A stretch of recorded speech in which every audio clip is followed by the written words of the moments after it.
కృష్ణం వందే జగద్గురు. జై శ్రీకృష్ణ. ఈ వీడియో చూసే ముందు ఒక లైక్ కొట్టి జై శ్రీకృష్ణుని కామెంట్ చేయండి.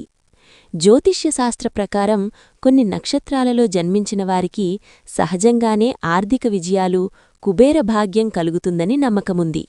వీటిలో ముఖ్యంగా వారు నక్షత్రాలను కుబేర నక్షత్రాలని పరిగణిస్తారు. మొదటిది భరణీ నక్షత్రం. ఈ నక్షత్రం శుక్రుని ఆధిపత్యంలో ఉంటుంది కాబట్టి ధనం, విలాసజీవితం పొందే అవకాశం ఉంటుంది. ఈ నక్షత్రంలో జన్మించినవారు వ్యాపారంలో గొప్ప విజయాలు సాధిస్తారు. శ్రద్ధగా పనిచేసే గుణం, భవిష్యత్తును ముందుగానే అంచనా వేసే శక్తి కలిగి ఉంటారు. ఈ నక్షత్రంలో జన్మించేవారు బిజినెస్ ఆర్ ఫ్యాషన్, ఫిలిం రంగాల్లో గొప్ప విజయాలు సాధిస్తారు. 2. మఖ. రాజసంబంధాలు కలిగిన నక్షత్రం. అధికారం, ధనం, భోగభాగ్యాలు ఎప్పుడూ అనుకూలిస్తాయి.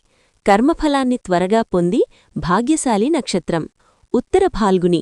శుభకర్మలతో, ధనసమృద్ధితో అధిక ఫలితాలునిచ్చే నక్షత్రం.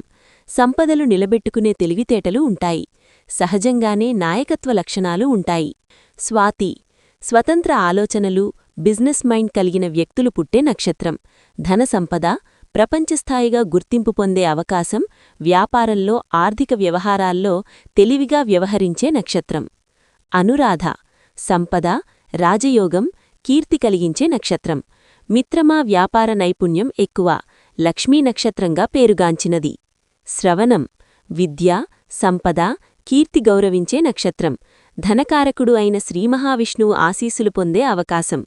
సంపదను సమర్థంగా పెంచే తెలివితేటలు కలిగినవారు జన్మిస్తారు. ఈ నక్షత్రాలలో పుట్టినవారు కేవలం అదృష్టంతోనే కాక తమ కృషి, తెలివితేటల ద్వారా సంపదను పెంచుకుంటారు. అదృష్టానికి కూడా చాలా అవసరం. అదృష్టం ప్లస్ కష్టం ఈక్వల్ విజయవంతమైన జీవితం.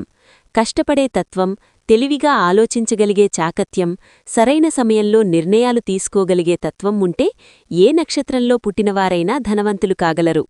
చూశారు కదరా ఈ వీడియోని. ఈ వీడియో గనక మీకు నచ్చినట్లయితే లైక్ చేయండి, షేర్ చేయండి, సబ్స్క్రైబ్ చేసుకోండి. Thank you for watching.